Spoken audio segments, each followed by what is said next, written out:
কিছুক্ষণের মধ্যে জনগণের উদ্দেশ্যে বক্তব্য রাখবেন সেনাপ্রধান জেনারেল ওয়াকারুজ্জামান। আমরা তারই প্রস্তুতি দেখতে পাচ্ছি, কিছুক্ষণের মধ্যেই হয়তো তিনি বক্তব্যটি শুরু করবেন। এখানে তিন বাহিনী প্রধান ছাড়া কেউ থাকবে না, আপনারা সরে যান। Clear off that side please. বক্তব্যটি শুরু হওয়া পর্যন্ত আমরা অপেক্ষা করছি। Three chiefs of staff will stay here, আর কেউ না। Hello check check hello.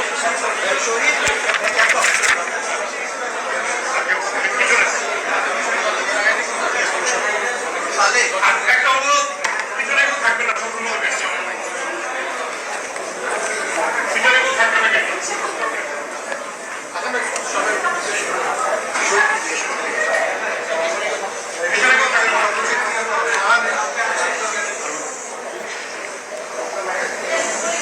বিসমিল্লাহির রহমানির রহিম।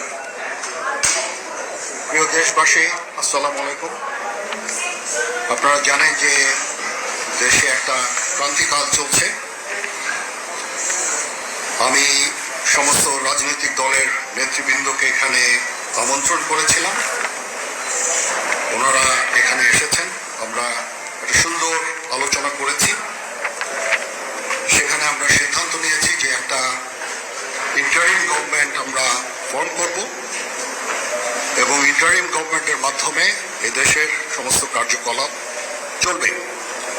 আমরা এখন মহামান্য রাষ্ট্রপতির কাছে যাব যে এই ইন্টারিম গভর্নমেন্ট ফর্মের ব্যাপারে ওনার সাথে আলাপ আলোচনা করে আমরা একটা ইন্টারিম গভর্নমেন্ট ফর্ম করে দেশ পরিচালনা করব।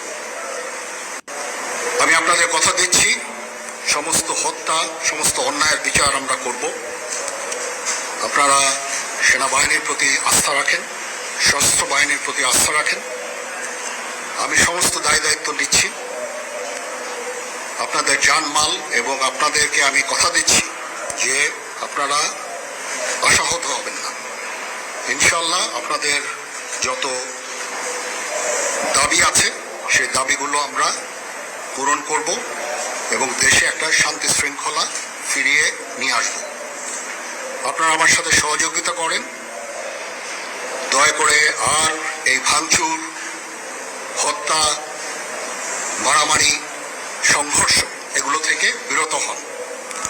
আমি নিশ্চিত যে আপনারা যদি আমার কথা মতো চলেন, আমাদের সাথে যদি একসাথে যদি কাজ করি আমরা, নিঃসন্দেহে আমরা একটা সুন্দর পরিণতির দিকে আমরা অগ্রসর হতে পারি। আপনারা দয়া করে আমাকে সাহায্য করেন। মারামারি করে এই সংঘাতের মাধ্যমে আমরা আর কিছু অ্যাচিভ করতে পারবো না, আর কিছু আমরা পাবো না।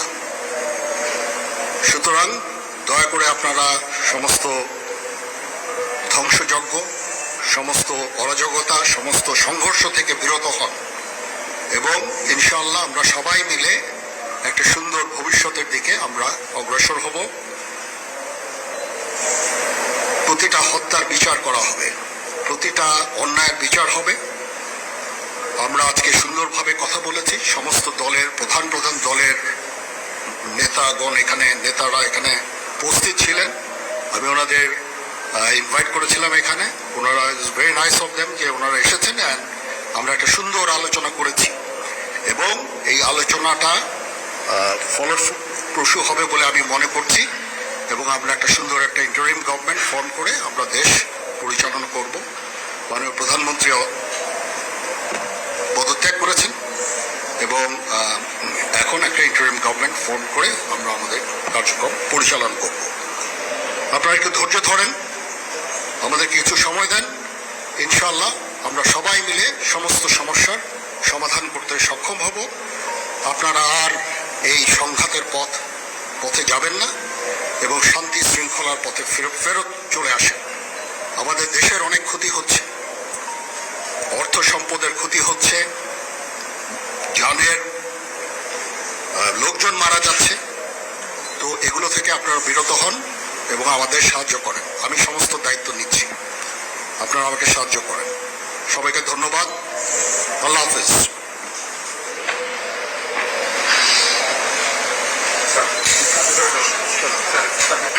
আপনারা কি কোনো প্রশ্ন করতে চান?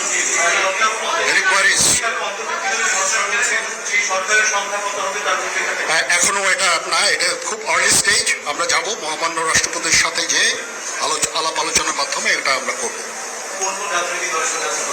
আজকে এখানে জামাতের আমির ছিলেন, আমাদের বিএনপির শীর্ষস্থানীয় নেতৃবৃন্দ এখানে ছিলেন, জাতীয় পার্টির নেতৃস্থানীয় নেতৃবৃন্দ এখানে ছিলেন, এবং সুশীল সমাজ এবং এখানে ডক্টর আসিফ নজরুল উনি নিজেও ছিলেন এখানে, এবং উনি আমার সামনেই উনি সমস্ত ছাত্রদেরকে একটা সুন্দর বার্তাও দিয়েছেন, এবং আমি আশা করি যে ছাত্ররা সেই বার্তা শুনে ওরা কথা ওনাকে সবাই শ্রদ্ধা করে, ছাত্ররা শ্রদ্ধা করে, ওরা এই বার্তা শুনে তারা এই পরিস্থিতি নিয়ন্ত্রণে নিয়ে চলে আসবে এবং আমরা একটা সুন্দর একটা পরিস্থিতির দিকে আমরা এগিয়ে যাব ইনশাআল্লাহ।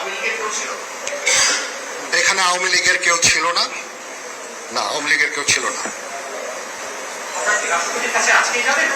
হ্যাঁ, আজকে বিকজ আমাদের এই সময় নাই, এটা একটা বিশেষ একটা পরিস্থিতি, আমরা আজকে যে এই পরিস্থিতি এটা একটা আমরা নিয়ন্ত্রণ নিয়ে আসবো। সেনাবাহিনী শান্তি শৃঙ্খলা বজায় রাখার কাজ চালিয়ে যাবে এবং আপনাদের সবার দায়িত্ব, ছাত্রদের দায়িত্ব, রাজনৈতিক নেতৃবৃন্দ এবং রাজনৈতিক কর্মীদের দায়িত্ব হচ্ছে সেনাবাহিনীকে সাহায্য করা, এবং আপনারা মিডিয়ার মাধ্যমে আমাদেরকে এই যে একটু আমাদের সাহায্য করেন, সুতরাং আমরা তাহলে এই পরিস্থিতি নিয়ন্ত্রণ সহজেই নিয়ে আসতে পারবো। না, যদি দেশটা শান্ত হয়ে যায় তাহলে আর কারফিউর কোনো প্রয়োজন নাই, কোনো জরুরি অবস্থার প্রয়োজন নাই, কোনো কারফিউর প্রয়োজন নাই, কোনো গোলাগুলির প্রয়োজন নাই। আমি আদেশ দিয়ে দিয়েছি সেনাবাহিনী কোনো গোলাগুলি করবে না, পুলিশ কোনো গোলাগুলি করবে না। আমি আশা করছি যে আমার এই বক্তব্যের পরে পরিস্থিতি উন্নতি হবে, আমরা একটা সুন্দর পরিবেশের দিকে যাচ্ছি।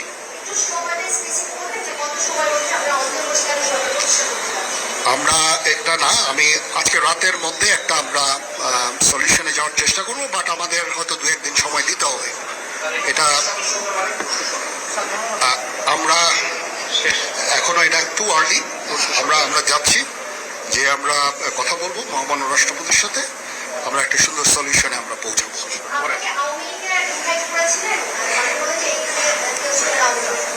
পরিস্থিতি ছিল খুব কম, সময় খুব কম ছিল, আমি যাদেরকে পেয়েছি অনেকেই আমি বলেছি সবাই হতেন, বাট প্রধান রাজনৈতিক দলের সমস্ত নেতৃস্থানীয় নেতৃবৃন্দরা এখানে ছিলেন, তাদের সাথে আমি কথা বলেছি এবং ওনারা সবাই আমাদের এই প্রস্তাবে, এই যে আমরা যে আলোচনা করছি, সবাই এটাতে রাজি হয়েছে। এখানে মুমিনুল হক সাহেব ছিলেন, এখানে জামাতের আমির ছিলেন, জুনায়েদ সাকি উনি ছিলেন, তারপরে ডক্টর আসিফ নজরুল ছিলেন, আমরা সবাই মিলে এবং সবাই আমরা এটাতে একমত পোষণ করেছি। এখন ছাত্রদের কাজ হচ্ছে যে শান্ত হওয়া এবং আমাদেরকে সাহায্য করা। আমি তো বলছি এতক্ষণ আমার এই বক্তব্যের